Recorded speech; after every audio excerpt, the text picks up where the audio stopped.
কানাডান সব কিছু, বেসিক্যালি কানাডার সব কিছু বিষয়ে আমরা কন্টেন্ট পাবলিশ করি।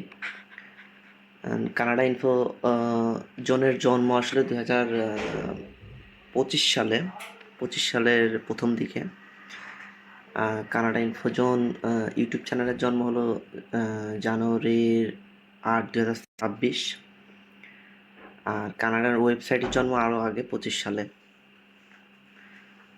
কানাডা ইনফোজোনে টোটালি আমাদের এখনও কন্টেন্ট অলরেডি অনেক কন্টেন্টই আছে এবং আমরা অলরেডি তার থেকে ভালো ভিজিটর পাওয়া শুরু করছি। প্লাস আমরা টোটালি প্রফেশনালি এটা হ্যান্ডেল করতেছি। প্রপার ওয়েতে এসিও করা হচ্ছে, এসিওর পার্টটা আমরা ম্যানেজমেন্ট করি। কানাডার লোকাল এরিয়া সব ধরনের, যেমন অ্যালবার্ট প্লাস বিভিন্ন লাইফস্টাইল, ট্যুরিস্ট প্লেস প্লাস কানাডার বিগেস্ট যা আছে, যেমন আমি যদি উদাহরণস্বরূপ বলি, কানাডার richest city in Canada, top stadium in Canada, 10 fact about Canada, এরকম এই টাইপের কন্টেন্ট আমরা এগুলি। তারপরে আমরা এই ধরনের এখানে ভিসা রিলেটেড কন্টেন্ট নিয়ে আমরা কাজ করি। আপনারা এখানে দেখতে পারবেন কোন কোন কান্ট্রির জন্য আসলে কানাডিয়ান ভিসা ফ্রি, কানাডান ট্যুরিস্ট ভিসার প্রসেস কেমন, কতদিন লাগে, ইভেন আমরা এখানে ওল্ড কানাডা কেমন ছিল, ওল্ড কানাডা কি কি ছিল, কি কি এখন নাই, যেটা আপনি কল্পনাও করতে পারবেন না। কানাডা আসলে পুরাতন কানাডা কেমন ছিল, এটা আসলে আজকের দিনে আপনারা আইডিয়াই করতে পারবেন না। যেমন 19 যুগে কানাডা কেমন ছিল, এটা তখনকার যুগে আসলে ভিনটেজ কার খুব পপুলার ছিল, এখনও পপুলার, কিন্তু তখনকার যুগে কানাডিয়ান ভিনটেজ কারগুলো এলিট পার্সনরা ইউজ করতো, যদিও এখন সেটা টেসলা প্লাস মার্সিডিস এই টাইপের গাড়িতে কনভার্ট হয়েছে, কিন্তু তখনকার যুগে আসলে এগুলো ছিল না। তখনকার যুগে ভিনটেজ টাইপের কারগুলোই এলিট পার্সনরা ইউজ করতো। প্লাস কানাডিয়ান লাইফস্টাইল কেমন, ওরিয়েন্টে কেমন, কানাডিয়ান মেন সিটিগুলোতে আসলে কস্ট কেমন, তারপরে আপনি একটু ব্যাক সাইডে যদি যান, ব্যাক সাইডের লাইফস্টাইল কেমন, ঘর ভাড়া কেমন, স্টাডির কস্ট কেমন, কোন ধরনের জব আপনি পাবেন, জবে হাই পেইং জব কোনগুলা, কোন জব করলে আপনি ফিউচারে ভালো কিছু করতে পারবেন, কোন জবগুলো আসলে আপনার করা উচিত না, এই সব কিছু আপনি আমাদের চ্যানেলে দেখতে পারবেন, আমাদের ওয়েবসাইটে দেখতে পারবেন। আমরা ওখানে টপ রিয়েল এস্টেট কোম্পানি কোনগুলা, এগুলো নিয়ে আমরা আলোচনা করেছি, আপনি সেটাও আমাদের চ্যানেলে পাবেন। এবং কানাডিয়ান ব্রিটিশ রুল কতদিন ছিল, 1763 থেকে শুরু করে 1982 সাল পর্যন্ত কানাডা ব্রিটিশ রুলের আন্ডারে ছিল। এটাও আমরা এখানে ভিডিওতে প্লাস কন্টেন্টও আমরা দেখাইছি, তারা কি করছিল, কোন কোন ধরনের ঝামেলা হয়েছিল, কীভাবে যুদ্ধ জিতছিল, এইগুলো আমরা বলছি। আর আপনি যদি ইন্ডিয়া কিংবা বাংলাদেশ থেকে কিংবা পাকিস্তান থেকে কানাডায় যেতে চান, কানাডা স্টাডি ভিসা নিতে চান, সেক্ষেত্রে 2026 সালে একটা নতুন রুলস আইছে। কি রুলস, এই সম্পর্কে আমরা ওখানে আপনাকে অভিহিত করেছি, আপনি দেখতে পারেন, ভিডিওতেও বলছি, প্লাস ওয়েবসাইটেও কন্টেন্ট পোস্ট করা আছে। আমরা টোটালি, আপনি যদি ট্যুরিস্ট হিসেবে কানাডা যান, কোন কোন জায়গাগুলো আপনার মাস্ট বি দেখা উচিত, যাওয়া উচিত, সেটাও আপনি আমাদের এখানকার মাধ্যমে জানতে পারবেন। প্লাস আপনি যদি একটা স্টুডেন্ট হিসেবে যাওয়ার পরে আপনার কানাডা আসলে লিভিং কস্ট কেমন হইতে পারে, অ্যারাউন্ড $2,500 আপনার লিভিং কস্ট আসবে। এটা কীভাবে ম্যানেজমেন্ট করবেন, কত কম খরচে আপনি কানাডিয়ান লাইফস্টাইল লিড করতে পারবেন, এটা আপনি এখান থেকে জানতে পারবেন। এবং কানাডায় ছোট ছোট ব্যবসা করা যায়, ছোট street food business, salon business, তারপরে আপনার স্যুট ভাড়া দেওয়ার বিজনেস করা যায়। প্লাস আপনি চাইলে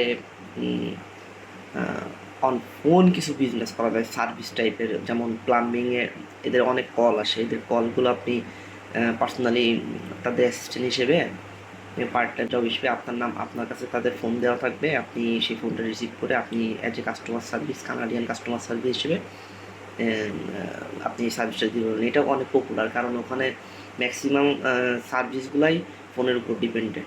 যেমন ধরতে পারেন পুল পুল বিজনেস, তার মানে পুলের পানি অনেক দিন পরে চেঞ্জ করা লাগে, পুলের পানি অনেক দিন পরে চেঞ্জ করা লাগে। এই বিজনেসগুলো তারা গুগলে যে সার্চ দেয়,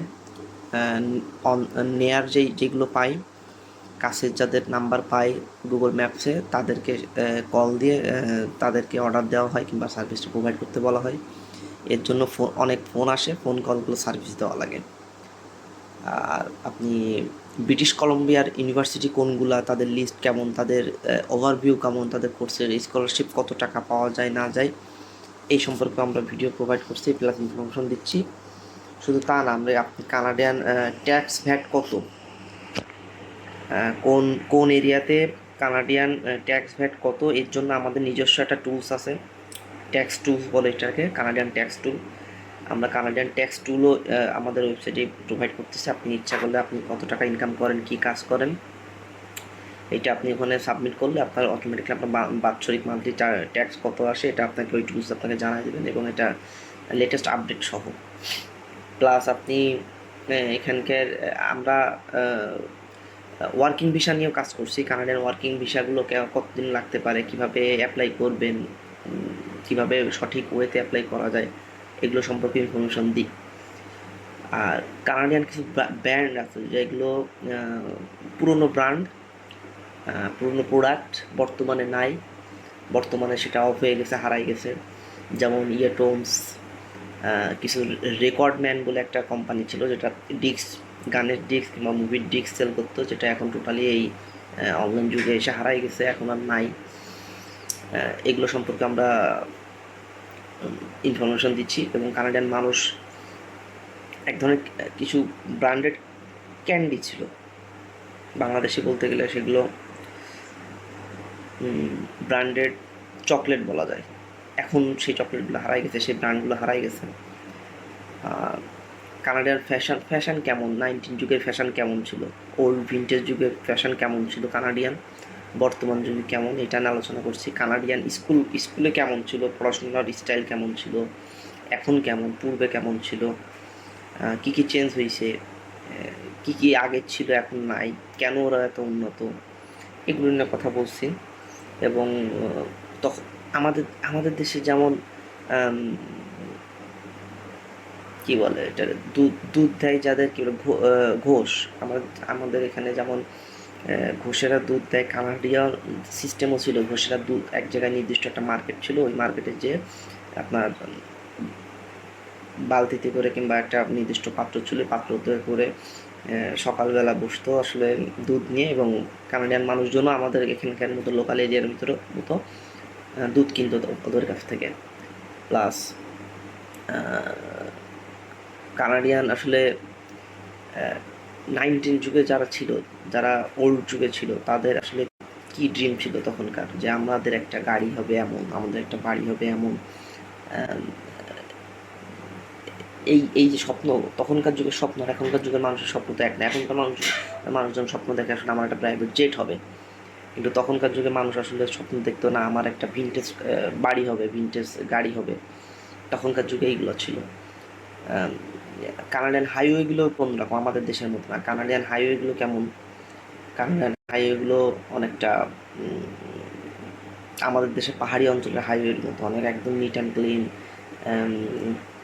কোনো মানুষজন নাই, টোটালি একেবারে ডিফারেন্ট, আপনারা আইডিয়া করতে পারবেন না। আর স্টুডেন্ট বিষয়ে যে মানুষজন আসার পরে, একজন স্টুডেন্ট হিসেবে আসার পরে যে কত দিন বা কত কত কত বছর, কত মাস তারা স্টুডেন্ট হিসেবে থাকতে পারে, কারণ একটা সময় তো পড়াশোনা শেষ হয়ে যাবে, পড়াশোনা শেষ হওয়ার পরে আপনি ব্যাক চলে আসা লাগবে, কতদিন পর্যন্ত আপনি ওখানে থাকতে পারবেন, কিংবা তার পরবর্তী স্টেপ কী, স্টুডেন্ট ভিসা শেষ হওয়ার পরে আপনি ওখানে থাকতে পারবেন কি না, পারলেও কী ওয়েতে পারবেন, জব পাবেন কি না, জব পাইলেও সেখানে স্টে হতে পারবেন কি না, সেখানকার পিআর পাওয়া সম্ভব কিনা, পার্মানেন্ট রেসিডেন্সিয়াল পাওয়া সম্ভব কিনা, পাইলেও কোন ওয়েতে পারবেন, কত টাকা লাগবে, অ্যাপ্লাই কীভাবে করবেন, কোন ওয়েবসাইট থেকে অ্যাপ্লাই করবেন, টোটাল প্রপার যে ওয়ে আছে সেইগুলো আমরা প্রোভাইড করি। আর আপনার স্পোর্টসগুলো কোন কোন স্পোর্টস কানাডায় পপুলার, বা কানাডাটা পপুলার গেম হলো হকি। এরা খুব হকি খেলে আগে থেকেই, পূর্ব থেকেই, ওল্ড 19 যুগের থেকেই তারা হকি প্লাস বাস্কেটবল, এটা খুবই পপুলার গেম তাদের কাছে। তারা হকি এবং বাস্কেটবল খুবই আমাদের দেশে তো আসলে ক্রিকেট, কিন্তু ওরা ক্রিকেট টোটালি খেলে না বলা যায়। তারা হকি বাস্কেটবল এগুলো খেলে, ফুটবলটাও খেলে তবে কম। আমরা এই জন্য আসলে ফিফা টিফাতে কানাডার ওইভাবে ফুটবল টিম ভালো পারফরমেন্স পাওয়া দেখতে পারে না। তবে তারা হকি প্লাস বাস্কেটবলে অনেক পপুলার এবং অনেক দামি গেম, এবং তারা খেলে, টেবিল টেনিস খেলে, এই টাইপের তারা বেসবল খেলে, পুল খেলে, এই টাইপের গেমগুলো তারা আসলে খেলে সচরাচর। এবং তারা কি কোথায় কোথায় খেলে, কোন ক্লাবে ভালো খেলে, কানাডিয়ান লোকাল এরিয়ায় কোন রেস্টুরেন্টটা ভালো, কোন রেস্টুরেন্টে কোন কোন রান্না ভালো, কানাডায় আপনি ইন্ডিয়ান বাংলাদেশি রেস্টুরেন্ট পাবেন কি না, পাইলেও কোথায় পাবেন, তার নাম কি, কস্টিং কেমন, সব কিছুই আলোচনা করি। আপনি ইচ্ছা করলে আমাদের চ্যানেল ঘুরে ঘুরে দেখতে পারবেন। আর বিজনেস, আপনি যদি কানাডা একটা বিজনেস করতে চান, কিভাবে একটা বিজনেস রেজিস্টার করবেন, এক একটা এরিয়ায়, কানাডার এক একটা এরিয়ার রেজিস্ট্রেশন সিস্টেম এক এক রকম, এক এক এরিয়ার রেজিস্ট্রেশন কস্টিং এক এক রকম। ধরেন রাজধানীর দিকে থাকলে, কানাডা মেন শহরের দিকে থাকলে, ভ্যানকুভারে থাকলে একরকম, আপনি আলবার্টা থাকলে একরকম, এক এক এরিয়ায় আপনার রেজিস্ট্রেশন কস্ট বা বিজনেস কস্ট এক এক রকম। এক এক এরিয়ার ইউনিভার্সিটিগুলো এক এক রকম স্কলারশিপ, কোনোটা 50%, 20% স্কলারশিপ দেয়, মানে অফ দেয়, কিংবা কম খরচ করা যায়। আবার মেন প্রপারে ভ্যানকুভারে আপনার ইউনিভার্সিটি কস্টিং অনেক বেশি। মোটামুটি কানাডা সম্পর্কে লোকাল যা কিছু জানা লাগে A to Z আশা করি আমরা কভার করতেছি অলরেডি, অনেকটা 60% কভার করে ফেলেছি অলরেডি, আরও করব। ইভেন ছোটো ছোটো আপনাদের যে ইনফরমেশন যাওয়া লাগে, কোনো জায়গার যদি আপনি ধরেন ভ্যানকুভারের জিপ কোড কত, এর জন্য আমাদের টুলস বানানো আছে, আপনি এটাও চেক করতে পারবেন। আর ওখানকার কী কী ওয়েতে আপনি আপনার কস্টিং কমায় আনতে পারবেন। ধরেন আপনি শহরের পরে কিংবা রাজধানীর পরে ভ্যানকুভারের দিকে, অ্যালবার্টিয়ার দিকে থাকেন, আপনার কস্টিং অনেক বেশি আসতেছে, কী কী ওয়েতে, কোন কোন সিস্টেমে আপনি এই কস্টিংগুলো কমাতে পারবেন, এটাও আমরা এই ট্রিক্সগুলো বলছি। যেমন আপনার এর ভিতরে আপনি যদি বাস বাসে ট্রানজিট না করে আপনি যদি ওখানকার যেই মেট্রো রেলগুলো আছে, অনেক কস্টিং কম, এটা একটা মাসিক একটা চার্জ নেয় $50 to $60, এরকম একটা টাকা নেয়, নিয়ে আপনার পুরো একটা কার্ড দিয়ে দেয় এই মেট্রো রেলে, এই কার্ডের মাধ্যমে আপনি পুরো মাসের টাকা ওখানে পাবেন। সেখানে আপনি বাসে যদি যাতায়াত করতেন হয়তো আপনার $200-300 লাগতো, আর যদি প্রাইভেটে যান তাহলে আরও অনেক বেশি লাগবে। আপনার ওখানকার ফোন বিলও অনেক, ইন্টারনেট বিলও অনেক, ইন্টারনেট বিলই প্রায় $100 চলে আসে। এটা একটা বড় কস্টিং। এটা কীভাবে করবেন, ওটা আপনি ওই যেখানে থাকবেন সেখানকে শেয়ার করার সিস্টেম থাকে, যে আপনি পাশের বাসার সাথে শেয়ার করার সিস্টেম থাকে, এটাও আপনি এইভাবে ইউজ করতে পারবেন। এই ট্রিক্সগুলো আমরা অ্যাপ্লাই করি, বলি ওখানে, আমরা সবসময় এগুলো জানানোর চেষ্টা করি। এবং আমাদের সবচেয়ে বড় কথা, আমরা রেগুলার ভিডিও প্লাস ইনফরমেশান দিতেও আমরা আপডেট ইনফরমেশনগুলোই প্রোভাইড করি। আপনি আপডেট ইনফরমেশনগুলোই আমাদের কাছ থেকে পাবেন। রেগুলার আমাদের চ্যানেল আপনি চেক করতে পারেন, চেক করে দেখবেন যে না, সবসময় আমরা ভিডিওতে সব আপডেট নিউজগুলো নেই। যেমন এই 2026 সালে নতুন করে ভিসার জন্য নতুন করে নতুন কিছু আপডেট আসছে, যেটা আগে ছিল না, 25 সালে 24 সালে ছিল না, সহজ ছিল। প্লাস এখন এমবেসি ফেস করাটাও একটু কঠিন হয়ে গেছে। এমবিসিতে কস্টিংটা একটু বেশি আসে এখন, আগের তুলনায় অনেক, প্রায় ডাবলের কাছাকাছি আসে। যেমন অস্ট্রেলিয়া প্রায় না, পুরোপুরি ডাবলই করে দিয়েছে। আগে 10 লাখ টাকা হয়েছে, এখন 20 লাখ টাকা লাগে বাংলাদেশি টাকা এমবিসি ফেস করতে। কানাডাও ওরকম অনেক টাকা বাড়াইছে। তবে কি, কানাডা হলো আপনার ইউনিভার্সিটির দিকে ইটা বেশি, স্কলারশিপটা বেশি, তার মানে পড়াশোনার খরচটা একটু কমে আসে। কানাডার আবহাওয়া কেমন, কানাডার কত মাস বরফ, ম্যাক্সিমাম টাইমে বরফ পড়ে, তো কানাডার কত টাইম বরফ পড়ে, আপনার কী কী পোশাক, কোন ধরনের পোশাক পরে থাকা লাগতে পারে, বা আপনার পোশাক কী পোশাক নিয়ে গেলে ভালো হয়, কারণ ওখানে একটা পোশাকের দামও অনেক বেশি। আপনি যদি এখানে একটা জ্যাকেট কিনে নিয়ে যান 3,000 টাকায়, ওখানকার হয়তো একটা জ্যাকেটের দাম পড়বে আপনার কিছু না হলেও $50-60। অনেক অনেক ডিস্টেন্স অনেক বেশি এই কস্টিংগুলো। তারপরে কাপড় কাচা কাচা ঝামেলাটাও অনেক বেশি। লন্ড্রি কস্টিং অনেক বেশি, যেমন ওখানে লন্ড্রি কস্টিং প্রায় $10-15। বাংলাদেশে তো 50-60 টাকা দিলে পাওয়া যায়। আমরা এই বিষয়গুলো নিয়েই আসলে কাজ করি, এই ইনফরমেশনগুলোই দিই। আপনি চাইলে রেগুলার আমাদের ভিডিও দেখতে পারেন। আমাদের চ্যানেলে এই ধরনের ভিডিও পাবেন, প্লাস আমাদের ওয়েবসাইটেও এই ধরনের তথ্যগুলো পাবেন। আমাদের সোশ্যাল মিডিয়া বলতে আমাদের ফেসবুক আছে, টুইটার আছে, সব জায়গায় আমরা অ্যাক্টিভ। পিন্টারেস্ট আছে, ইনস্টাগ্রাম আছে, সব জায়গায় আমরা অ্যাক্টিভ। আমরা সব ইনফরমেশন ওখানেও প্রোভাইড করি। আপনারা চাইলে ওখানেও আমাদের ফলো করে রাখতে পারেন, রেগুলার আপডেট পাবেন আশা করি। আর আমাদের সাথে যোগাযোগ করার ওয়েটাও আমরা চ্যানেলে দিয়ে রাখছি, canadainfozone@gmail.com। আমাদের চ্যানেল থেকে, ওয়েবসাইট থেকে, দুই জায়গা থেকে পাবেন। কন্ট্যাক্ট ফর্ম পূরণ করলেও আমরা কন্ট্যাক্ট করতে পারবো। আপনি চাইলে আপনার ইমেল আমাদের ওয়েবসাইটে দিয়ে রাখতে পারেন। আমরা সেই ইমেলেও আপনার রেগুলার আপডেট পাঠাই দেবো, ভিডিও প্লাস কন্টেন্ট পাঠাই দেবো। এটাও আমরা কালেকশন করি। এটাই হলো আমাদের কানাডা ইনফোজনের যাত্রা। প্লাস আমরা সামনে ইচ্ছা আছে আসলে কানাডা ইনফোজন টোটালি কানাডার ছোটো ছোটো এরিয়াগুলো, ছোটো ছোটো জিনিস, ইভেন কোন সার্ভিস ভালো কোন সার্ভিস ভালো না, ওখানে খুব চলে। যেমন শীতকাল বেশি থাকে, তো বরফের সময় আপনাদের গাছ ভেঙে পড়ে। এই গাছ ভাঙার জন্য তখন উড কাটার প্রয়োজন হয়। কোন উড কাটার ভালো, কোন এরিয়ায় কোন উড কাটার ভালো সার্ভিস দেয়, আমরা এই টাইপের রিভিউগুলো, এই টাইপের কন্টেন্টগুলো দিব।